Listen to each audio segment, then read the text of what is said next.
RockEyez would like to welcome Lou DiBello. Hey, man, what's up?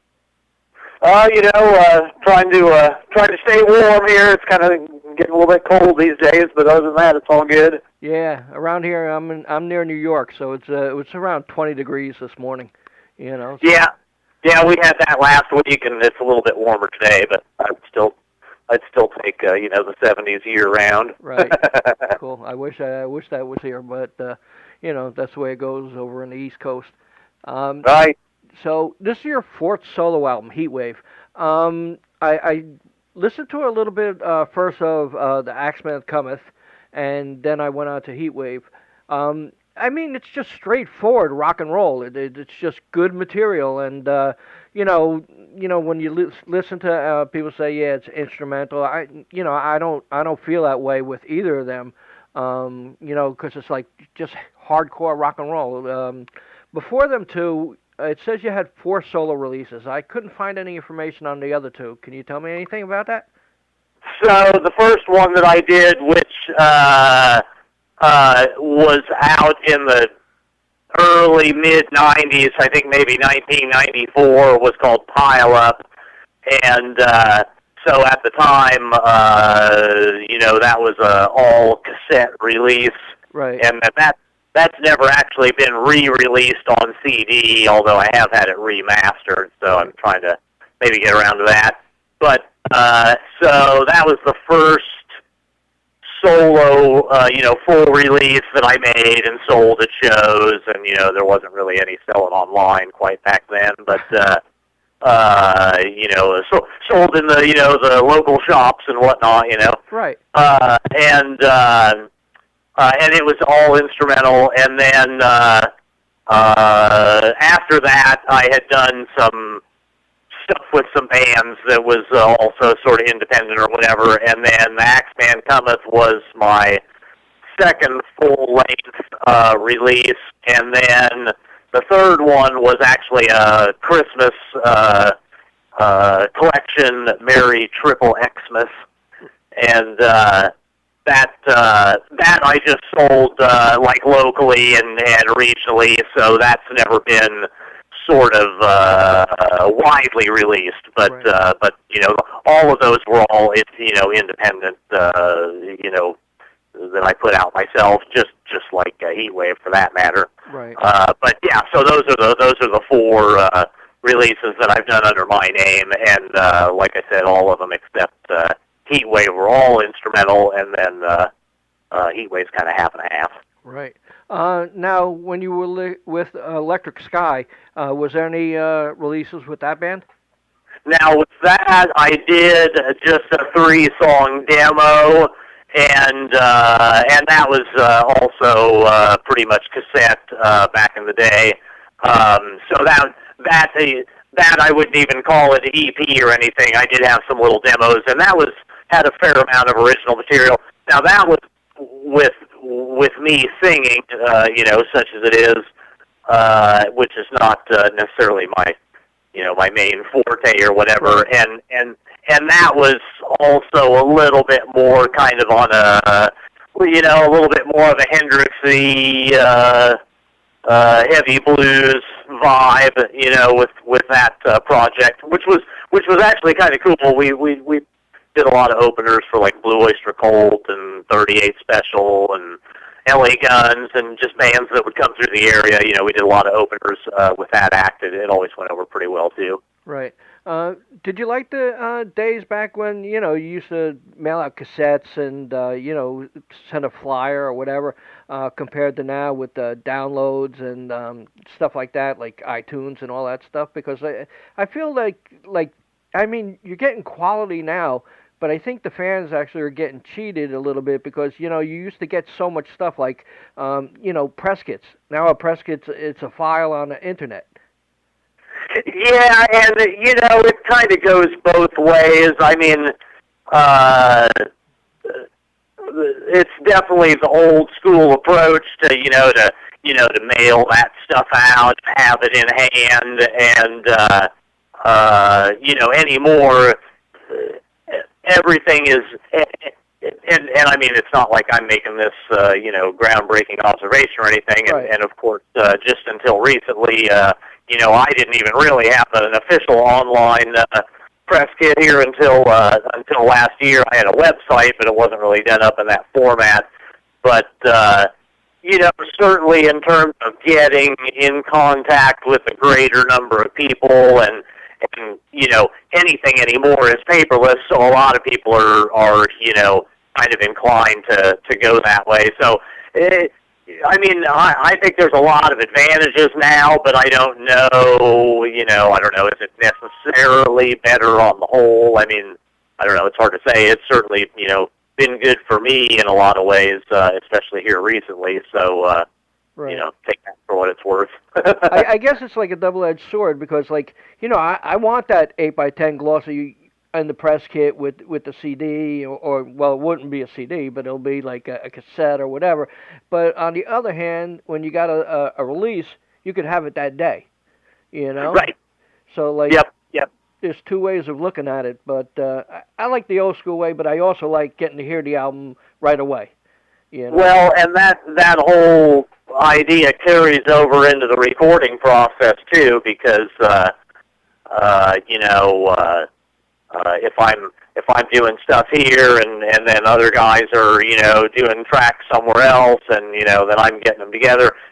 Of course, you could do that in the old days, but you had to fly the tapes to the other studio, right. Yeah. And so it's not necessarily that the process itself is new, but the method of doing it is certainly streamlined and yeah, like you say, virtually instantaneous for anything anymore.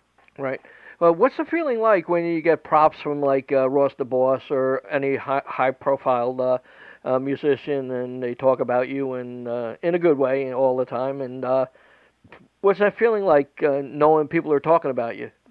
It's great. It's very rewarding, and of course, I feel real fortunate to sort of get to this position at this stage in what I'm doing. I teach guitar and play what amounts to primarily cover gigs for a living. I play 130 dates a year, and I teach a halfway full schedule of students. So I'm a professional musician or whatever, but of course I've done my original music as well and performed that at one level or another, again, mostly regionally, and, done the releases and so forth. So, yeah, to get, a little recognition from, certainly from somebody like Ross and from some of the other, people in the industry one way or the other, including, guys like yourself that have been real supportive and seem to like the music, yeah, it's great, man. It's awesome. Cool. Now, for a new band, what's a good way to get your foot in the door?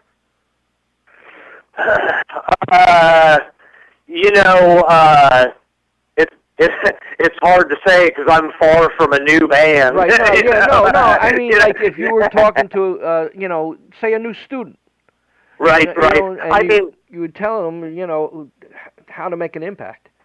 If you're really sort of looking at somebody that, let's say, has a little bit of skills and desire and, hasn't done anything yet, certainly around here and I'm in a larger city or metropolitan area, you're going to have even more opportunities one way or the other, but, this area has an active music scene, and there's a fair amount of original music one way or the other. There's not a lot of original hard rock in this area. Right. But, so, and I do encourage students to do this. There's a number of open mics, or open jams, that are pretty well attended, and, you certainly got to get out and network a little bit and get in front of some people and both playing in front of people and with other people. You can't just play, in your bedroom forever. Right. That's like playing basketball in your driveway. It doesn't really matter how good you are there. That's when you're out really do it. So yeah, you have to have that genuine drive to get out and do it, because there is no other way. And it's funny when I think back on myself and starting out in my first band that actually played some halfway public gigs and so forth, which was my senior year in high school. So I had just turned 17, and I mean, nobody really ever told me how to do it, but, I was the guy calling people up and scheduling rehearsals and, bitching at people when they showed up late, so, somebody's got to make it happen, so yeah, you just have to kind of get out there and do it. Right. I guess the internet is also a big factor now, because you could actually videotape, your shows and show them on Facebook or whatever. Yeah. So that's a big plus for every band. For sure, and yeah, let's say you get to that next step where you've actually got a band and maybe you're halfway, good at playing a few songs. Yeah, by all means, you can, it's so easy to get a good quality video anymore, right. So anybody with an iPhone, and if the sound in the room is halfway decent, you got a good video right there. Right, yeah.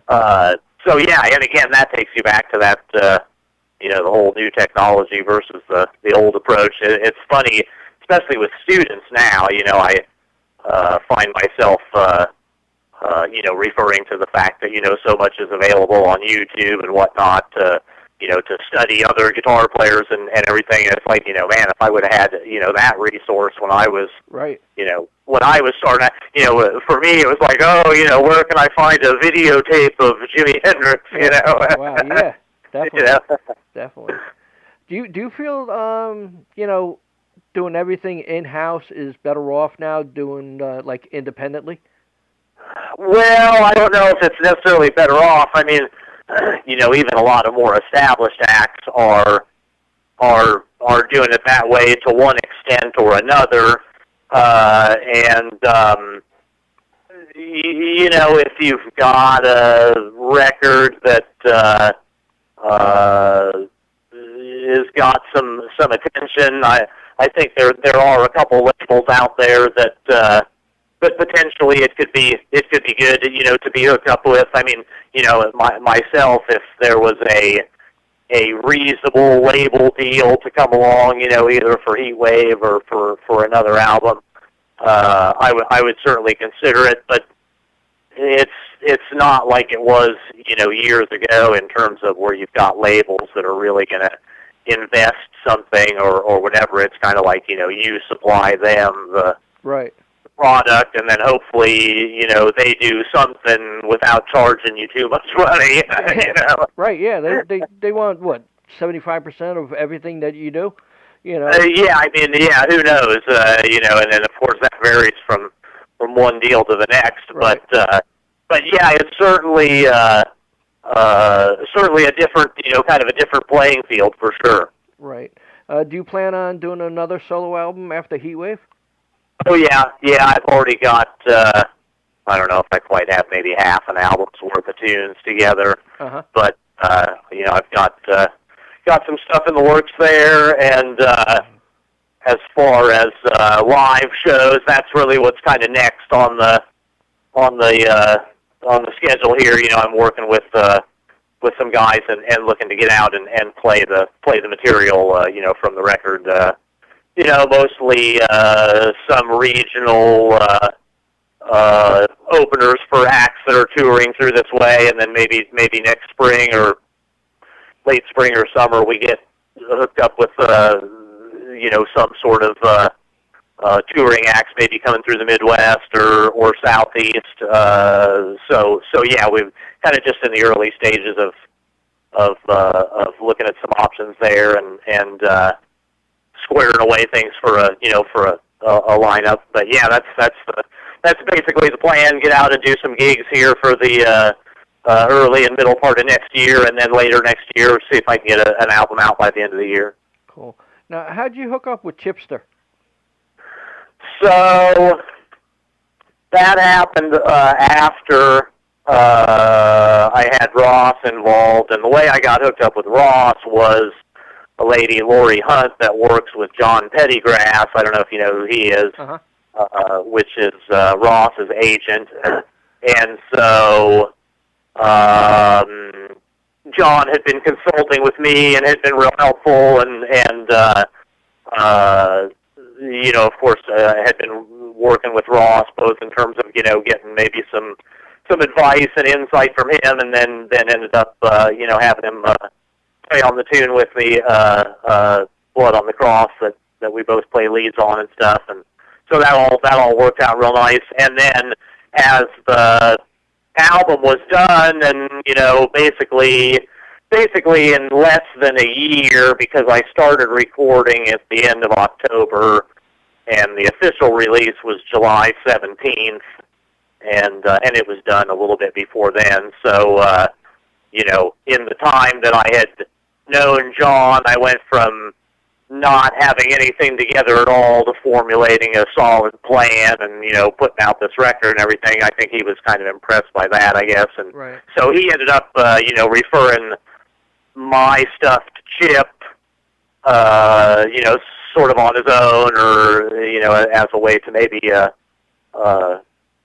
gauge, you know, some other response and so forth. And then Chip, you know, really was super, you know, kind and helpful to me at first. And of course I was, you know, kind of surprised or whatever, but, you know, somebody that's working with, you know, Judas Priest and Michael Schenker and all that is, you know, talking about how my stuff sounds really great, and, you know, why hasn't he heard from me before, and all this kind of stuff. So yeah, so that was very cool, and, you know, it's all sort of some, you know, some legit sort of inside connections that came together. You know, I mean, I would have never predicted the specific, you know, sequence of events as the way things all came about, but it's all been a pretty logical progression as you look at it. So pretty cool. Yeah. Cool. Well, Lou, congratulations on Heatwave, and hopefully a lot of people give you support and check him out. You could also check out his last album, The Axeman Cometh. That came out in 2005. Lou, congratulations. Would you like to say anything to the fans before ending? I really appreciate the support from people that have, you know, I've certainly been selling some CDs, and people that have, you know, been listening online and all that, and looking forward to getting out. So hopefully we'll have, you know, some more concrete news on some live shows and stuff like that for you. Great. Thanks very much, Lou. Okay, Brian, appreciate it, man. We'll talk to you again. Bye-bye. Thank you.